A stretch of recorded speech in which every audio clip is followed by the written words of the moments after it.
Welcome. Welcome to the First Universalist Church of Rochester, where we are called to nurture the Spirit and serve the community. I am Peter House, the summer minister of this congregation.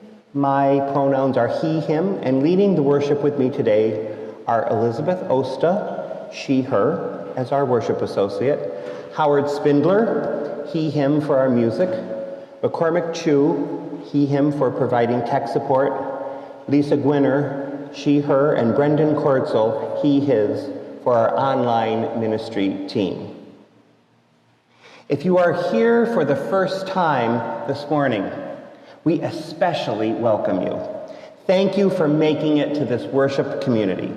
We have a visitors form that can be found in the chat for our folks online and can be accessed by scanning a QR code in your pews or on the back of your order of service. Please fill out the form so that we can offer you a welcome beyond this worship service. Before we take a moment to turn to our neighbor, let us take a moment to turn towards the camera and greet our online worship community. Please offer a wave.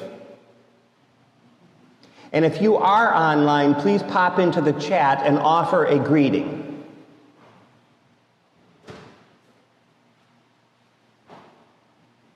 And as a temporary reminder to people who are worshiping at home, joys and sorrows should be delayed until later in the service so that they are visible to those here in the sanctuary. And now, if you are here at First Universalist, let's take a moment to turn to our neighbor this morning and offer a greeting.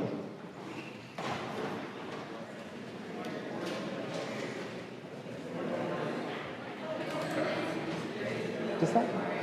This microphone sounds loud. Does it sound? Okay. Okay.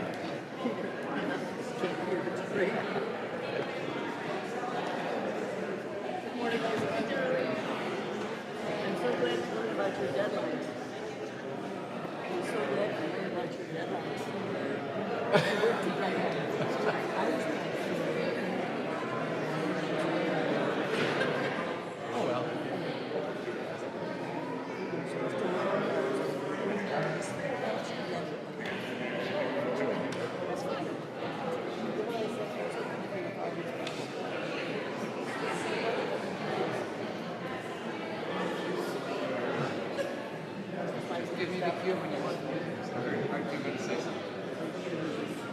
think it's in the script that I think the script says that I announce it. So Okay. I will do that now.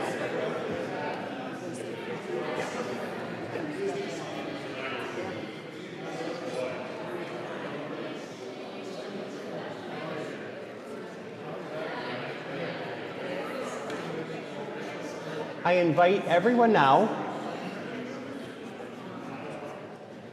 to join together singing hymn number 40, "The Morning Hangs a Signal."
Good morning.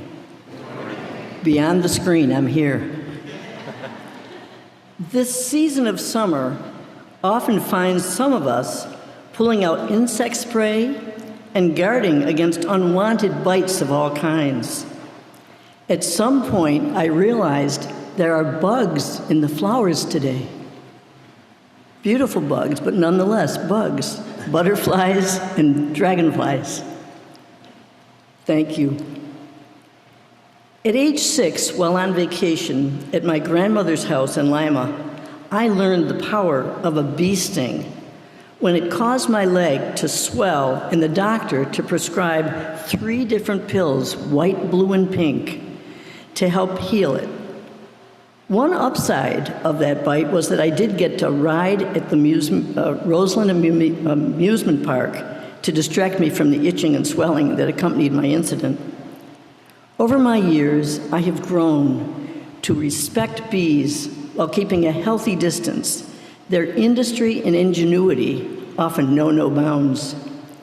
An Inuit tale is told of an old woman who is left behind when her family leaves the village where they live. She chooses not to eat the insects, which are her only source of food. As a reward for her kindness, her youth is restored. As we join in worship today, let us remember the kindness shown to us so we may pay it forward in our coming days. Would Eileen Fernandez come forward to light our chalice? As Eileen lights our chalice at First Universalist, and the page just went, technology is our friend, right? Should be right there. Remember they say don't touch it? There it is. No, it's out. Yeah. Yeah.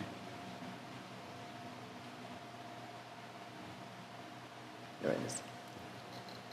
As Eileen lights our chalice, which she did so well, and you light your chalice in your homes, will you join me in saying our words in unison? May we be a people of welcome, here to grow and guard our lives.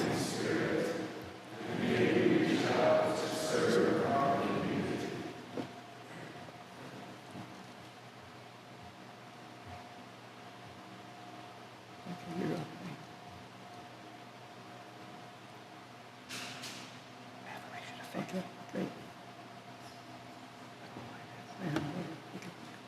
Please rise in body or in spirit and join us in our affirmation of faith, followed by our doxology. Love is the doctrine of this church. The quest for truth is its sacrament, and service is its prayer. To dwell together in peace, to seek knowledge and freedom, to serve humanity in fellowship, to the end that all souls shall grow into harmony with the source and meaning of life. Thus do we covenant with each other and with all.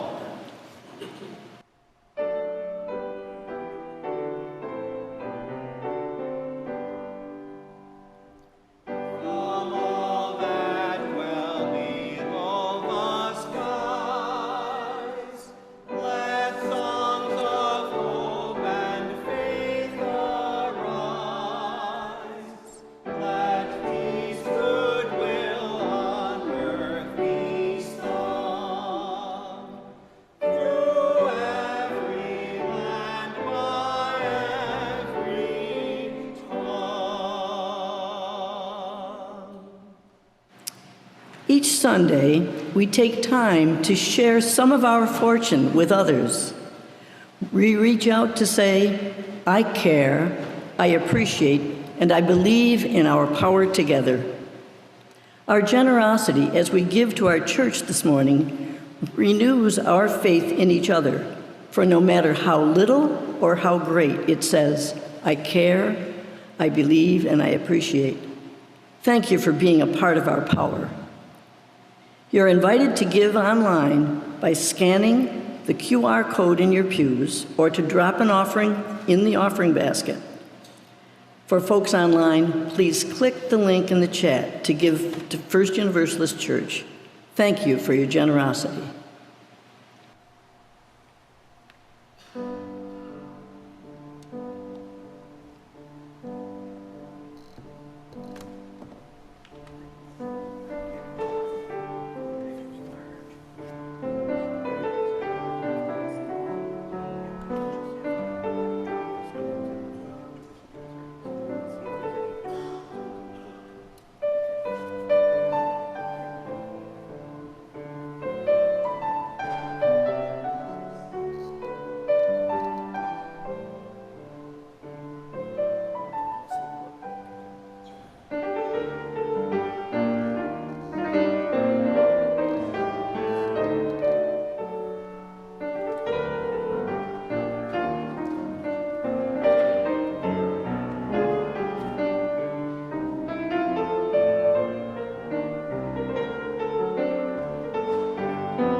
I invite you now into this reverent time of sharing the joys and sorrows of our gathered community.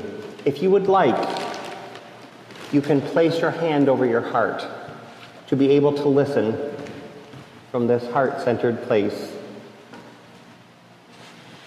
As we place stones into the bowl, let us read together on the screens. There are none shared in person today, so we will read together on the screens the joys and sorrows of our gathered community. All online are also invited to share your joys and sorrows in the chat.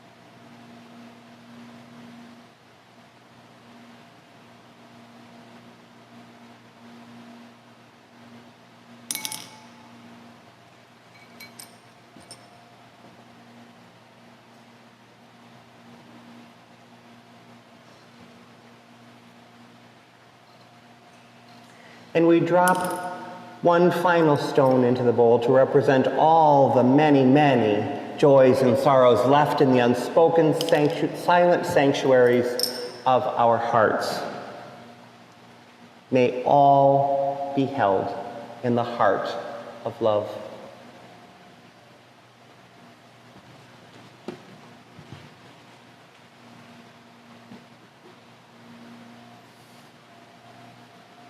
I invite you now to join with me in a spirit of prayer and meditation. Earth, teach me stillness as the grasses are stilled with light. Earth, teach me suffering as old stones suffer with memory.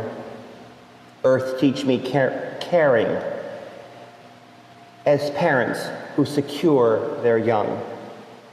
Earth, teach me courage as the tree which stands all alone. Earth, teach me limitation as the ant which crawls on the ground. Earth, teach me freedom as the eagle which soars in the sky. Earth, teach me resignation as the leaves which die in the fall. Earth, teach me regeneration as the seed which rises in the spring. Earth, teach me to forget myself as melted snow forgets its life. Earth, teach me to remember kindness as dry fields weep with rain.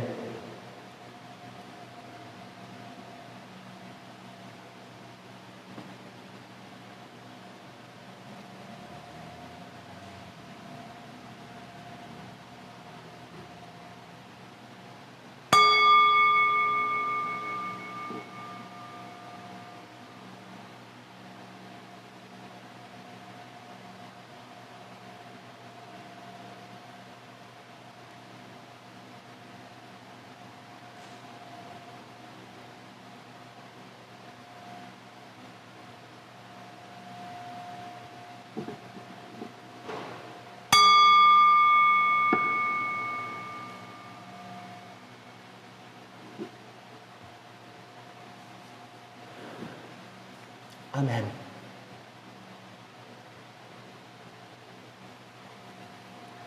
Let us join together now in hymn number 123, Spirit of Life.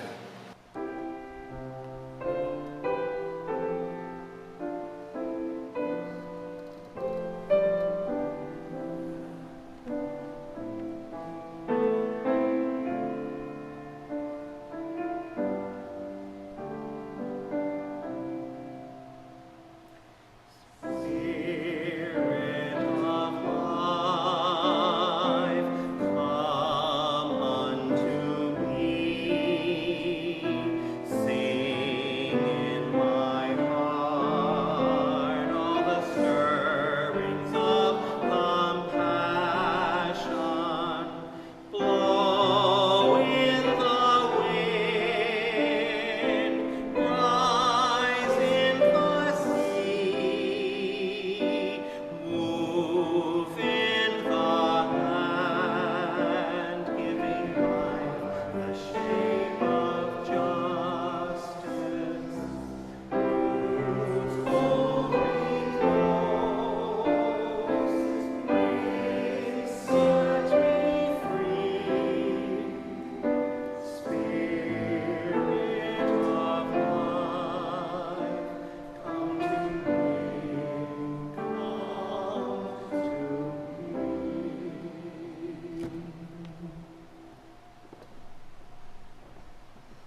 As we were doing all the preparing this morning, I thought of something I haven't thought of in years.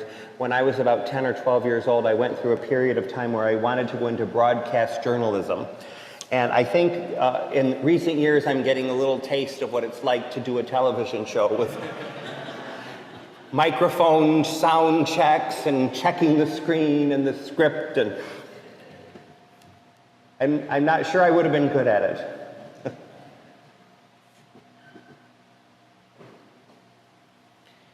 We all have those childhood memories, those moments which stay with us forever.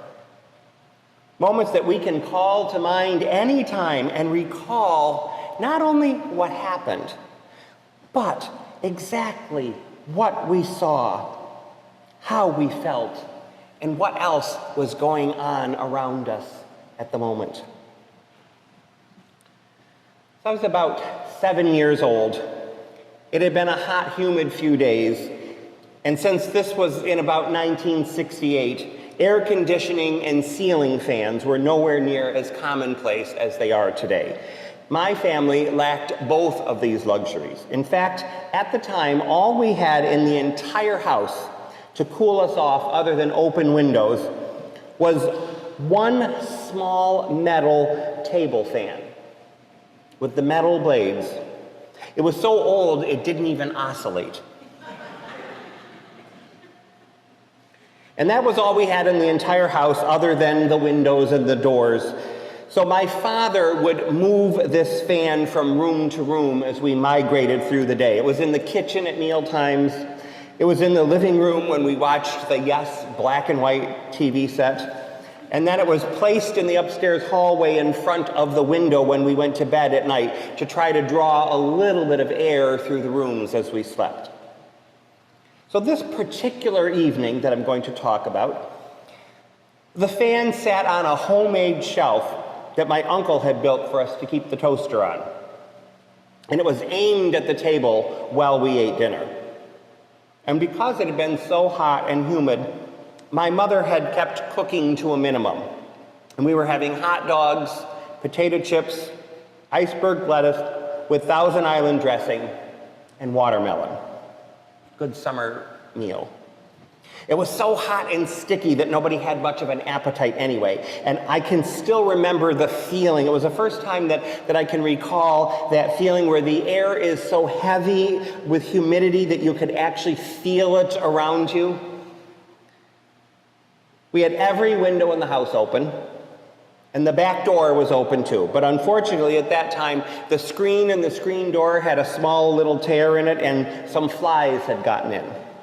So a few of them were buzzing around and flying right into our faces as we ate, the way flies sometimes do in that kind of weather. And for some reason, also flies in school seem to do that.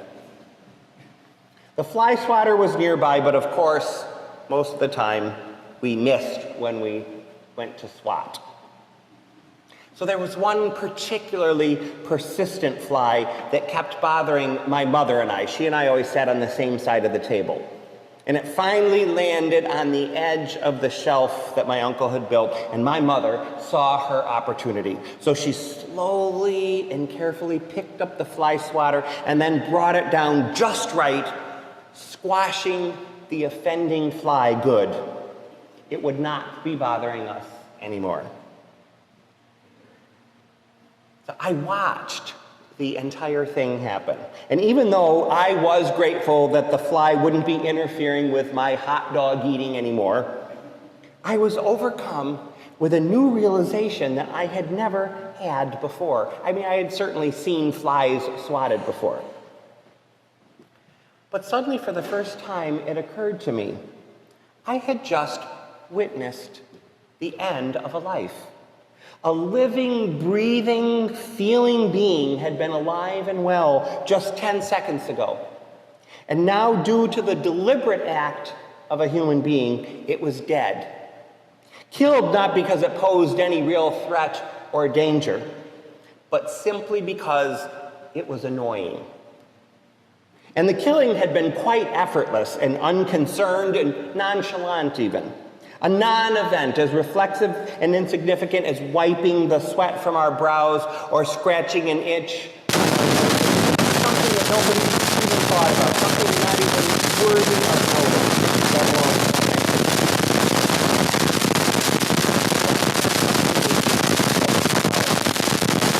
as I say, I had never really had this awareness before when I assumed that I was blind. I'm just scared of the clock time, stuck to the edge of the handmade shelf, with the broken wings jutting out and never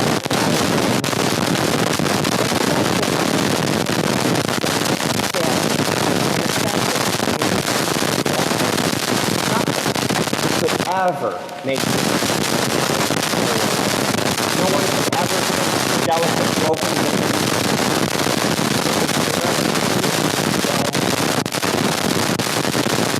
No one could ever bring it back. It is dead and gone and killed unconsciously, almost as an afterthought, by someone who then went right on eating a hot dog and eating themselves to pieces. So I stare at the tragic loss of life, easy away from me. And then I said to my mother, "Oh, that was a little thing to you, but that was a big thing to that child." And at this point, I do have to stop and say a little bit about my mother. When it came to living beings, I can honestly say that a kinder and more compassionate soul never existed. I have seen her capture more exotic and useful bugs like honeybees in the pond and let them go outside many times.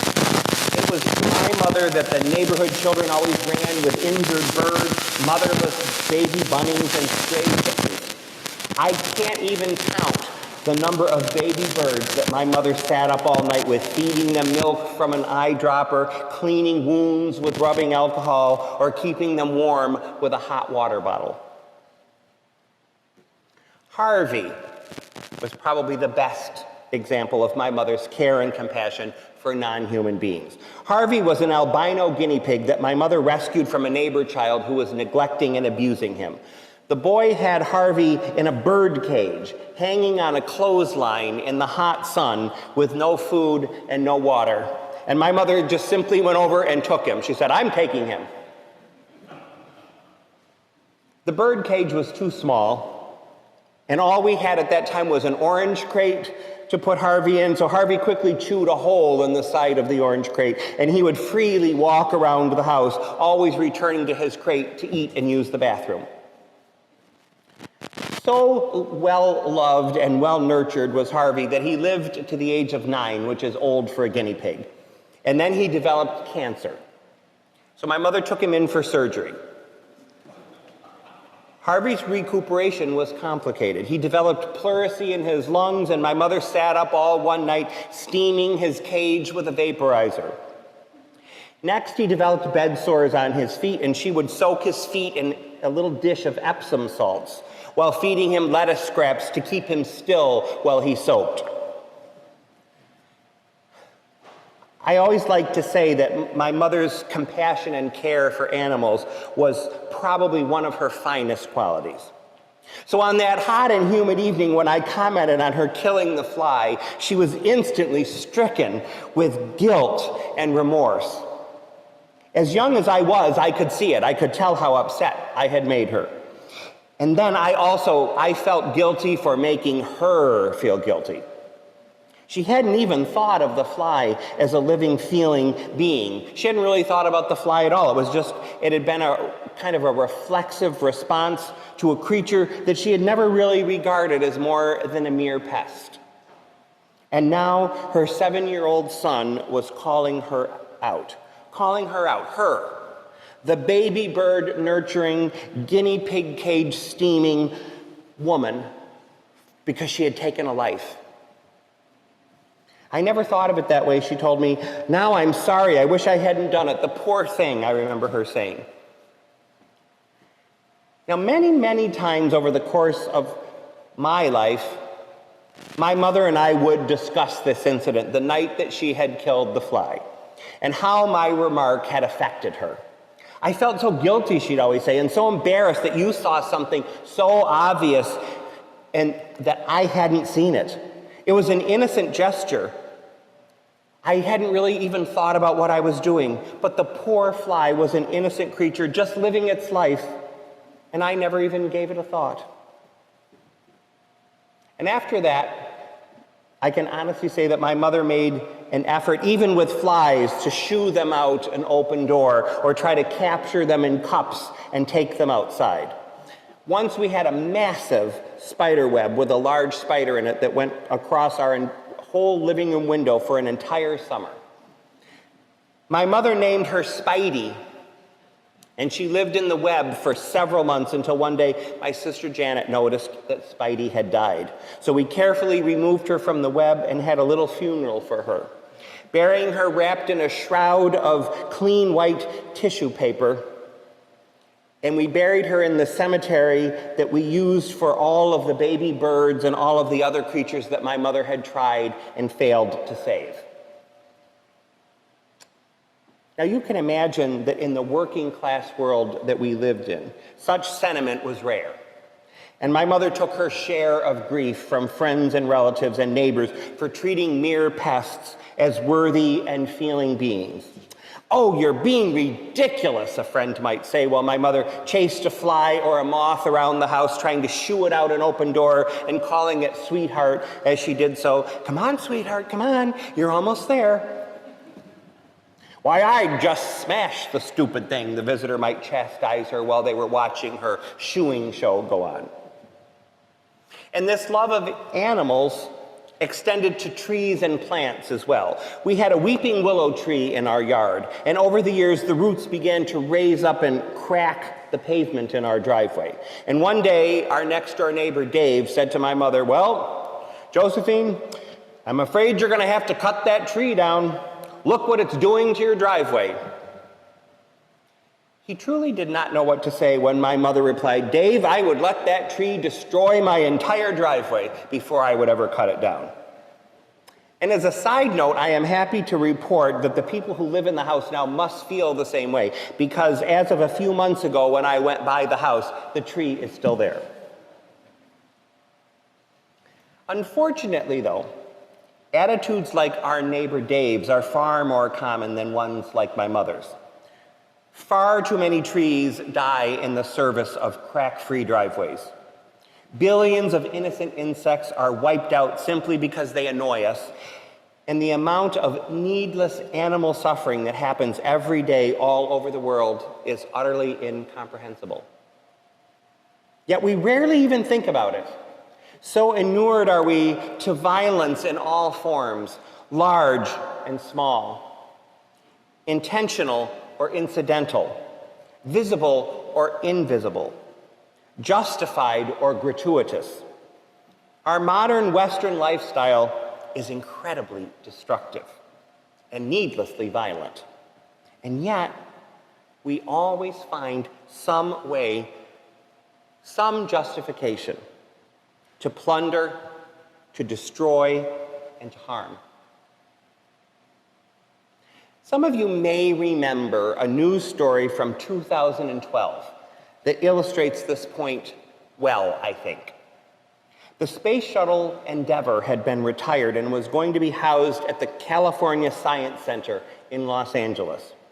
Now, the shuttle, from what I read, and I just looked it up when I was writing this, was 58 feet tall and 78 feet wide, which made it too tall and too wide to fit through the underpasses on the expressway. So instead, a route was planned on surface streets through residential neighborhoods. But the shuttle was too tall and too wide to clear the trees which lined these residential streets that were along its route. And so the city of Los Angeles cut down 400 trees to allow the shuttle to pass. 400 trees. They are cutting down these really big, majestic trees, one resident told the Los Angeles Times. It will be well beyond my lifetime before they will ever be tall like this again.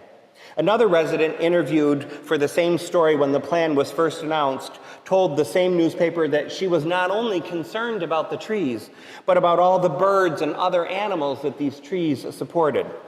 My parents have lived in this neighborhood since I was born, she said, and we have these big pine trees on our street, and I'm sure it took them forever to grow. They are beautiful, she said.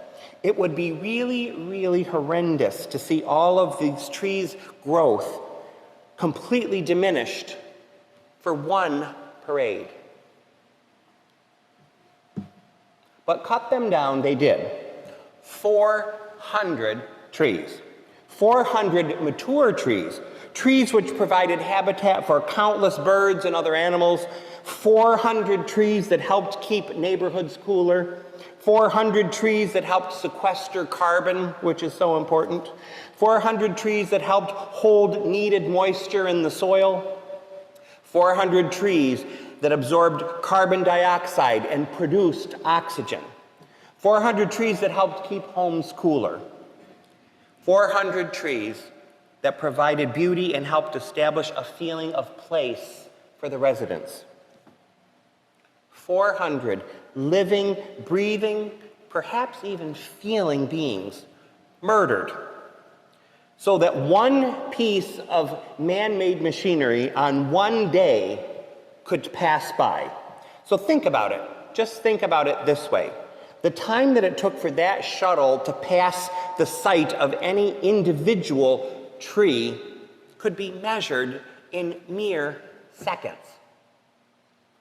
A tree that may have taken 87 years to grow and may well have been there for another 100 years, destroyed for a completely vain and trivial and unnecessary journey that lasted 8 to 10 seconds.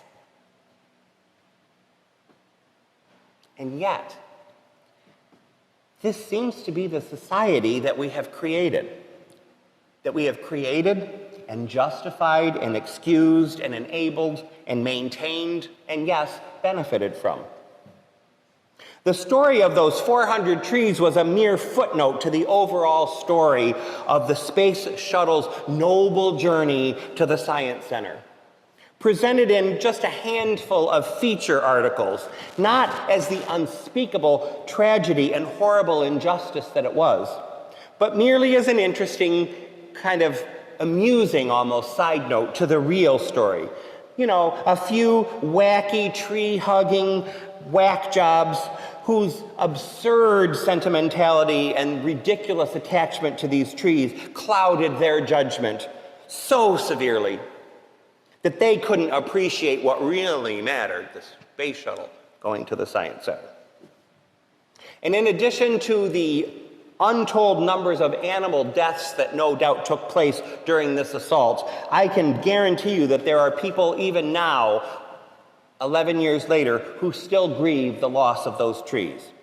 So think about this. Think about it this way. If you lived on one of those affected streets, every single tree on your street was wiped out. It would have had to have been for it to fit. Every single tree. And by the way, and I'm sure this is no coincidence, but I did a little research and found out that the population of the neighborhood where the majority of this tree massacre took place is 93% non-white. All around us, every day, at an alarmingly accelerated rate, we are seeing the effects of treating the natural world the way my mother, yes, once nonchalantly swatted the fly, when we should be behaving the way she did when she captured the bugs in a cup and let them outside. The interdependent web of existence is unraveling and disintegrating, and more quickly than we used to think. Species that we never gave a thought to, but which we nonetheless need for our very survival, are suffering and stressed and struggling. Caring for them is caring for ourselves. Helping them helps our ecosystem. And this alone, this one reason alone, is more than enough reason for us to re-examine and rethink our relationship to insects and other forms of life that we may never have given much thought to before. But I think our seventh principle is bigger than that. I think it is about more than simply respecting the natural world because we need it to survive, because that's, after all, kind of a very transactional relationship to nature. I think, and I believe, that our seventh principle also asks us and calls upon us to always seek ways to further and deepen our connection to nature and the natural world around us, and to constantly seek to overcome the conditioning that we have all experienced, which teaches us as human beings to see ourselves as separate from and superior to other beings. If you really think about it, this is just another form of privilege. In this case, human-centric privilege, which in this paradigm endows human creatures with superior abilities, more pressing needs, and the divinely ordained power to do whatever we want or deem necessary to the other species who share our earth with us, whether it's for a significant need or something trivial. And like all other forms of privilege, we aren't born with a natural predisposition to exert dominance and control over other species, nor are we, for the most part, naturally given to acts of violence and cruelty. Instead, just like racism and sexism and homophobia and all the other forms of oppression we could name, it is inculcated into us. With shame, by the way, often being the chief method for instilling the lesson in us at a visceral level that scars us and stays with us forever. When I was at Meadville Lombard, my professor Tandeka, a brilliant African-American theologian, would often state that she believed that racism and other forms of oppression take root in people as the result of shaming. In the example of racism, she said a young white child might go to preschool and naturally befriend a child of color because children go into the world with no prejudices. And then the child would in some way be shamed, both overtly and subtly, by her parents, by the teachers, by other adults, by older children, for conferring equal status upon someone that everyone else had been taught was less worthy, less than equal, less than fully human in many cases.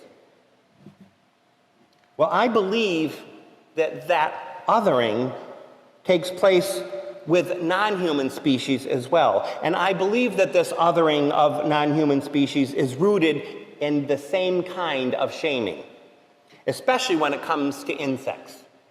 Young children are by nature, think about anyone that's had children or worked with children, they are by nature very curious about other species of animals. And they have a natural tendency to treat even near bugs with kindness and compassion until they are shamed for doing so by adults or by older children.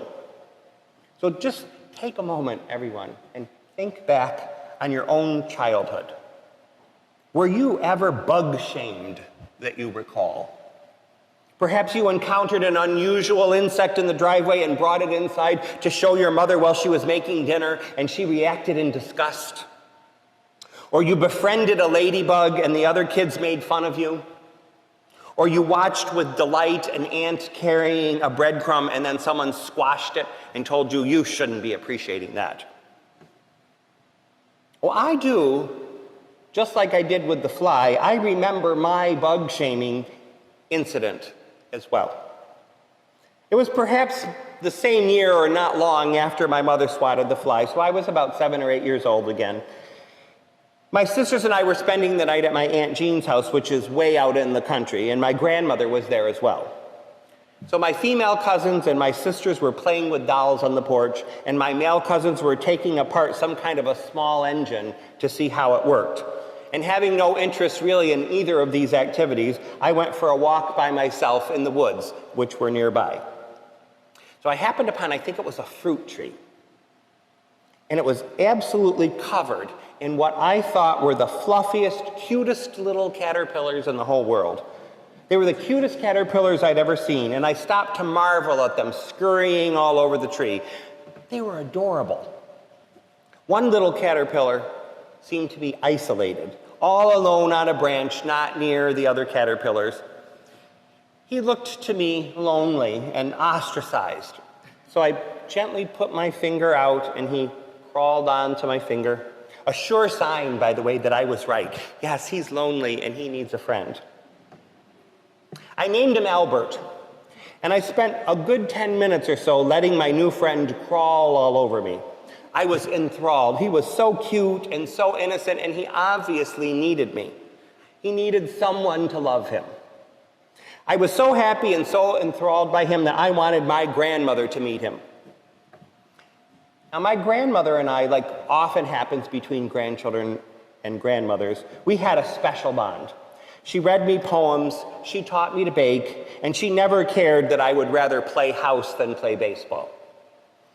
She'd love Albert as much as I did, I was sure, and she would find him just as adorable as I did. I was so certain of this. So I carefully carried him across the yard and onto the back porch. My grandmother and my Aunt Jean were sitting at the kitchen table drinking coffee. Oh, they're just gonna love Albert, I thought.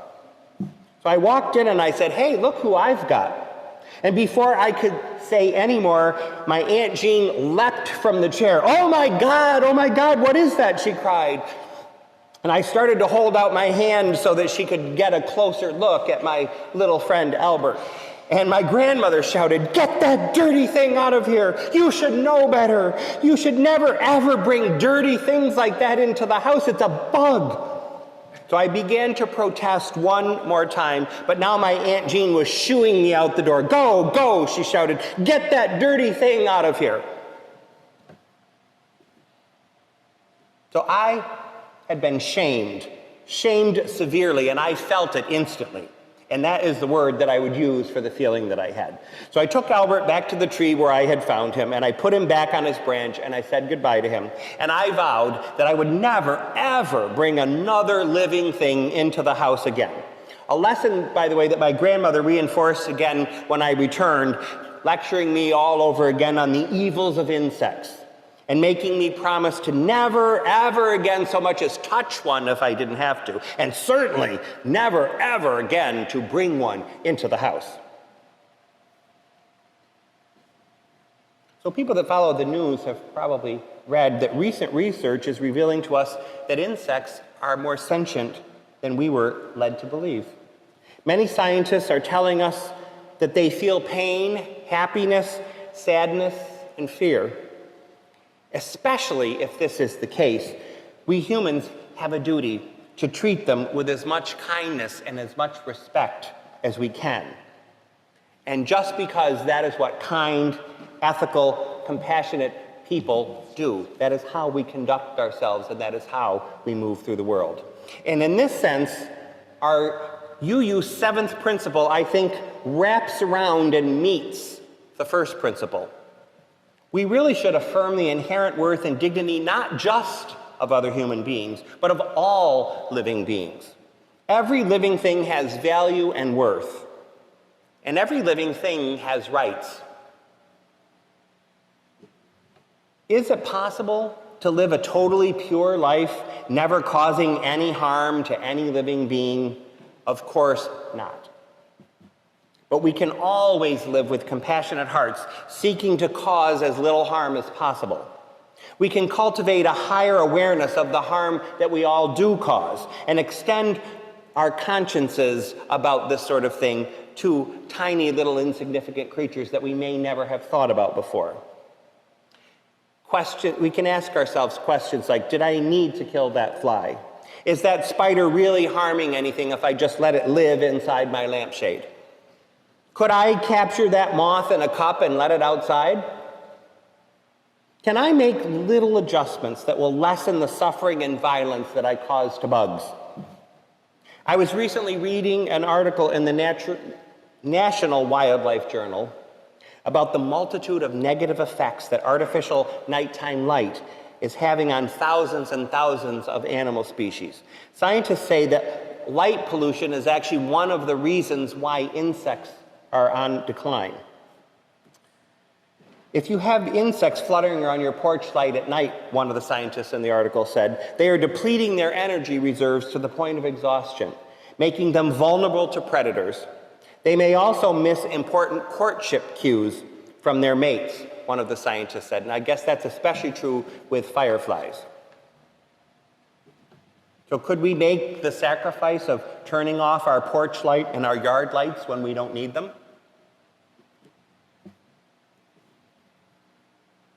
In January of this year, the doomsday clock was reset from 100 seconds to midnight to 90 seconds to midnight. Our planet is in peril. Insects are disappearing at an alarming rate. And besides the fact that we depend on them to maintain our ecosystem, as ethical, compassionate people of faith, we have an obligation to them as being, we're way stronger and way more powerful than they are, and it gives us a duty to protect them whenever we can. I believe it is the same obligation that we have to uplift marginalized human beings. And we have an obligation to do whatever we can to ease or prevent suffering of any kind, if we can. The time is way past. We can no longer take refuge in the hierarchy that we were indoctrinated into, that human beings are exceptional and more worthy and more deserving. Our planet was not designed to work that way. And the warning signs of this folly are all around us, as I'm sure we're all aware. One of the most valuable lessons that I learned in seminary was that the politics of oppression are always the same, whether it be white privilege or human centrism. One group, or in the case of the topic today, one species claims unique needs and superiority and rights over all of the others. And then the privileged group goes about devaluing the other. We've heard it all before, and it applies in every case where oppression is going on. They aren't like us. They don't have the same needs. They don't feel pain the way we feel it. In the case of insects, we are learning that perhaps they are like us.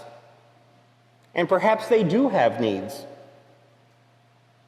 And that maybe they can't just experience pain, but they can experience emotions as well.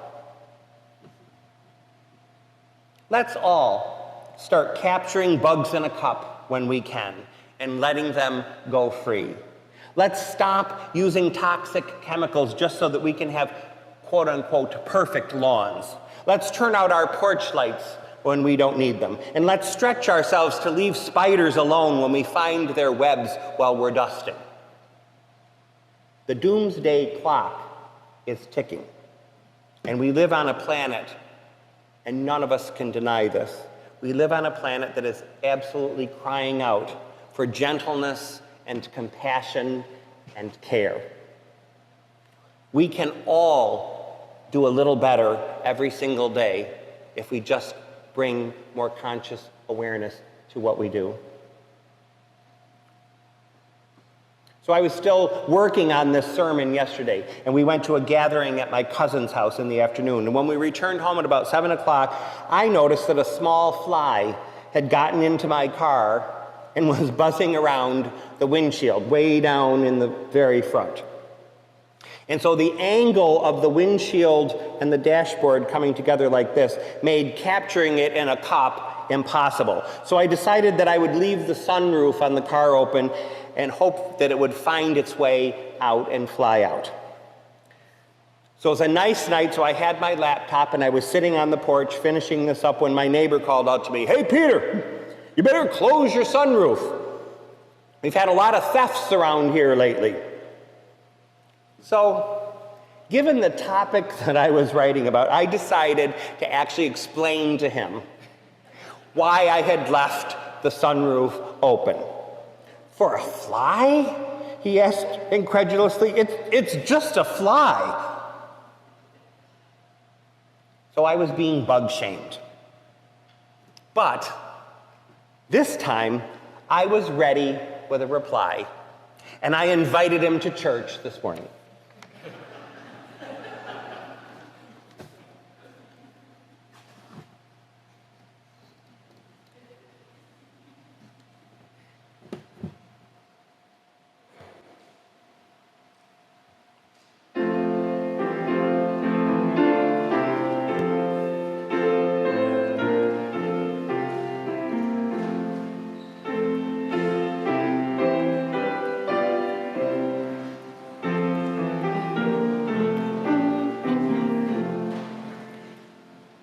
Just as long as I have breath, I must answer yes to life. Though with pain I made my way, still with hope I meet each day. If they ask what I did well, tell them I said yes to life.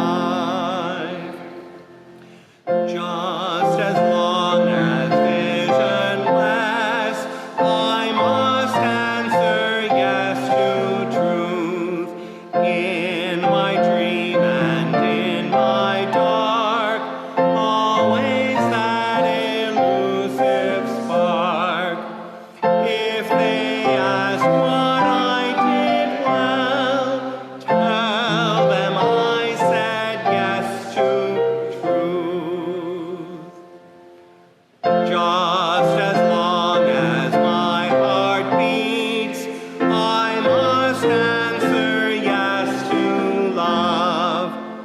Disappointment pierced me through, still I kept on loving you. If they ask what I did best, tell them I said yes to love. Please remain standing as we extinguish our chalice flame this morning, and let us read together the words printed on the screen. We extinguish this flame, but we keep its light in our hearts with its message of love and justice, taking it outside the walls to the world we live in until we are together again. As we close our service this morning, I invite you to place a hand over your heart. If you are joining us online, I invite you to turn your settings to gallery view and look upon the faces here with you this morning. For those of us in the room, take a moment to look around at those of you who are here today.